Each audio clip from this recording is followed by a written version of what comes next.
ನಮಸ್ಕಾರ, ನಾನು ಡಾಕ್ಟರ್ ಸಮರ್ಥ ರಾವ್. ಗೋಬಿ ಮಂಚೂರಿ ಕಾಟನ್ ಕ್ಯಾಂಡಿನ ಈಗ ಬ್ಯಾನ್ ಮಾಡ್ತಾ ಇದ್ದಾರೆ. ಇದು ಬರೀ ನಮ್ಮ ಕರ್ನಾಟಕ ರಾಜ್ಯದಲ್ಲಿ ಮಾತ್ರ ಅಲ್ಲ, ಕಾಟನ್ ಕ್ಯಾಂಡಿನ ತಮಿಳುನಾಡು, ಡೆಲ್ಲಿ ಹಲವಾರು ಕಡೆ ಹಿಂದೆನೇ ಬ್ಯಾನ್ ಮಾಡಿದ್ದಾರೆ. ಏನು ಕಾರಣ ಇದನ್ನು ಬ್ಯಾನ್ ಮಾಡೋದಕ್ಕೆ? ಆಫ್ಟರ್ ಆಲ್ ಕಾಟನ್ ಕ್ಯಾಂಡಿಯಲ್ಲಿ ಸಕ್ಕರೆದು ಸಕ್ಕರೆ ಪಾಕ ತೆಗೆದು ಅದನ್ನು ಕೂದಲುಗಳೆಲ್ಲ ತೆಗೆದು ಮಕ್ಕಳಿಗೆಲ್ಲ ತುಂಬ ಇಷ್ಟ.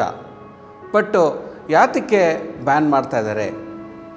ಕಾಟನ್ ಕ್ಯಾಂಡಿ ತಿನ್ನೋದು ಸೇಫು, ಆದರೆ ಯಾವಾಗ ಈ ಕಮರ್ಷಿಯಲ್ ಕಾಟನ್ ಕ್ಯಾಂಡಿಯಲ್ಲಿ ಈ ಬೇಡದೇ ಇರೋ ಚೀಪು ಕಲರಿಂಗ್ ಏಜೆಂಟ್ಸ್ ಉಪಯೋಗಿಸ್ತಾರೆ, ಆವಾಗ ಆ ಕಾಟನ್ ಕ್ಯಾಂಡಿ ಅಷ್ಟೇ ವಿಷ ಆಗುತ್ತೆ. ಏನು ಬಂತು ಈಗ ನಮ್ಮ ಇಂಡಿಯನ್ ಮಾರ್ಕೆಟ್ ನೋಡಿದ್ರೆ, ನಮ್ಮ ದೇಶದಲ್ಲಿ ಎರಡು ಸಮಸ್ಯೆ ಇದೆ. ಒಂದು ಅವೈಲಬಿಲಿಟಿ, ಸಿಗತ್ತಾ ಇಲ್ವಾ ಅಂತ. ಎರಡನೇದು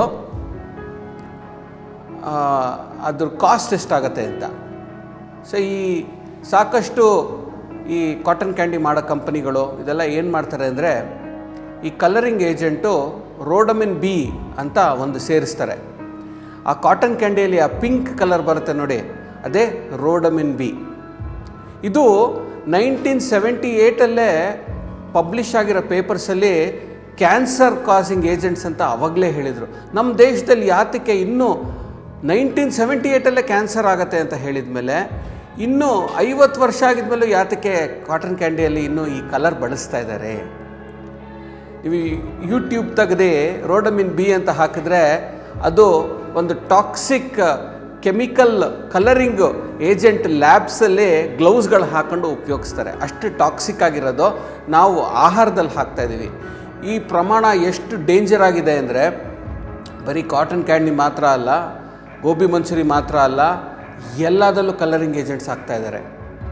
ರೈತರು ಪಾಪ ಮಕ್ಕಳನ್ನೆಲ್ಲ ಹಳ್ಳಿಗಳಿಂದ ಪಟ್ಟಣಕ್ಕೆ ಕಳಿಸ್ಬೇಕು, ಫೀಸ್ಗಳು ಕಟ್ಟಬೇಕು, ಮಾಡಬೇಕು ಅನ್ನೋ ಅವಸರದಲ್ಲಿ ಬೇಗ ತರಕಾರಿಗಳು ಬೆಳೆಸ್ತಾ ಇದ್ದಾರೆ. ಅದು ಮಾರಾಟ ಚೆನ್ನಾಗಾಗಬೇಕು ಅಂದರೆ ಫ್ರೆಶ್ ಆಗಿ ಕಾಣಬೇಕು, ಕಲರ್ ಚೆನ್ನಾಗಿರಬೇಕು. ಸೊ ಆ ಚೇನಲ್ಲಿ, ಆ ಬಿಸ್ನೆಸ್ ಚೇನಲ್ಲಿ ಎಲ್ಲರೂ ಕಲರಿಂಗ್ ಏಜೆಂಟ್ಸ್ ತುಂಬ ಹಾಕ್ತಾರೆ. ಕಲರಿಂಗ್ ಏಜೆಂಟ್ಸ್ ಬರೀ ಗೋಬಿ ಮಂಚೂರಿಯಲ್ಲಿ ಮಾತ್ರ ಅಲ್ಲ, ರಾಗಿಯಲ್ಲೂ ಕೂಡ ಬಳಸ್ತಾರೆ. ರೋಡಮಿನ್ ಬಿ ರಾಗಿಯಲ್ಲೂ ಕೂಡ ತುಂಬ ಬೆಳೆಸ್ತಾರೆ, ಹಾಗೂ ಬಟಾಣಿ ಕಾಳಲ್ಲಿ. ಇದನ್ನೆಲ್ಲ ಟೆಸ್ಟ್ ಮಾಡೋದಕ್ಕೆ ಕೆಲವು ಸಿಂಪಲ್ ಟೆಕ್ನಿಕ್ಸ್ ಇದೆ. ಇವಾಗ ಬೇಳೆ ಇರುತ್ತೆ, ಆ ಬೇಳೆ 1 ಸ್ಪೂನ್ ತೊಗೊಂಡು 1 ಗ್ಲಾಸ್ ನೀರಲ್ಲಿ ಹಾಕಿ ಚೆನ್ನಾಗಿ ಕಲಸಿ, ಅದೇನಾದ್ರು ಎಲ್ಲೋ ಆಯಿತು ಅಂದರೆ ಖಂಡಿತವಾಗ್ಲೂ ಅದರಲ್ಲಿ ರೋಡಮಿನ್ ಬಿ ಅಥವಾ ಆ ಥರದ್ದು ಇರೋ ಕಲರಿಂಗ್ ಏಜೆಂಟ್ಸ್ನ ಖಂಡಿತವಾಗ್ಲೂ ಹಾಕ್ತಾಯಿದ್ದಾರೆ ಅಂತ. ರಾಗಿನ ನೀವು ಟೆಸ್ಟ್ ಮಾಡಬೇಕು ಅಂದರೆ, ಒಂದು ಬೌಲಲ್ಲಿ ರಾಗಿ ತೊಗೊಳ್ಳಿ, ಒಂದು ಕಾಟನ್ ಬಾಲ್ ತೊಗೊಳ್ಳಿ. ಆ ಕಾಟನ್ ಬಾಲ್ ನೀರಲ್ಲಿ ಅದ್ಬಿಟ್ಟು ಅದನ್ನು ಸುಮ್ಮನೆ ಆ ರಾಗಿ ಒಳಗಡೆ ಡಿಪ್ ಮಾಡಿಬಿಟ್ಟು ತೆಗೀರಿ. ಅದರಲ್ಲಿ ಆ ಕಾಟನ್ ಬಾಲಲ್ಲಿ ಕಲರ್ ಏನಾರು ಬಂತು ಅಂದರೆ ಇದಕ್ಕೆ ರೋಡಮಿನ್ ಬಿ ಸೇರಿಸಿದ್ದಾರೆ ಅಂತ ಅರ್ಥ. ಬಟಾಣಿ ಅದನ್ನೇನು ಮಾಡಿ ಅಂದರೆ, ಒಂದು ಟಿಶ್ಯೂ ಪೇಪರ್ ತೊಗೊಳ್ಳಿ, ಒದ್ದೆ ಟಿಶ್ಯೂ ಪೇಪರ್, ಅದರಲ್ಲಿ ಬಟಾಣಿ ಹಾಕ್ಬಿಟ್ಟು ಅದನ್ನು ರೋಲ್ ಮಾಡಿ. ಅದೇನಾರು ಗ್ರೀನ್ ಕಲರ್ ಬಂತು ಅಂದರೆ ಅದರಲ್ಲೂ ಕೂಡ ಒಂದು ಟಾಕ್ಸಿಕ್ ಕಲರಿಂಗ್ ಏಜೆಂಟ್ಸ್ ಹಾಕ್ತಾರೆ ಅಂತ. ಸೊ ನಾವು ನಮ್ಮ ದೇಶದಲ್ಲಿ ನಾವೇ ಇದಕ್ಕೊಂದು ಸಿಟಿಸನ್ಶಿಪ್ ರೆಸ್ಪಾನ್ಸಿಬಿಲಿಟಿ ಅಂತ ಕರಿತೀವಿ.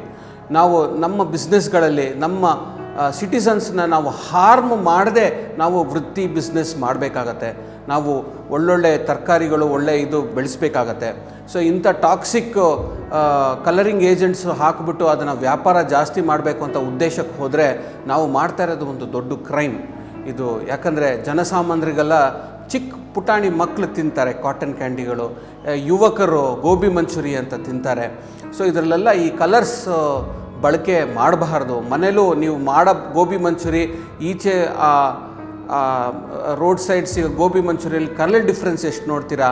ನೀವೊಂದು ಕಾಟನ್ ಕ್ಯಾಂಡಿ ತೊಗೊಳ್ಳಿ, ಅದರಲ್ಲಿ ನೀರು ಹಾಕ್ಬಿಟ್ಟು ಆ ಗೋಬಿ ಮಂಚೂರಿ ಮೇಲೆ ಅದ್ದಿ ಕೆಂಪು ಕಲರ್ ಬರುತ್ತೆ, ಅದೇ ರೋಡಮಿನ್ ಬಿ.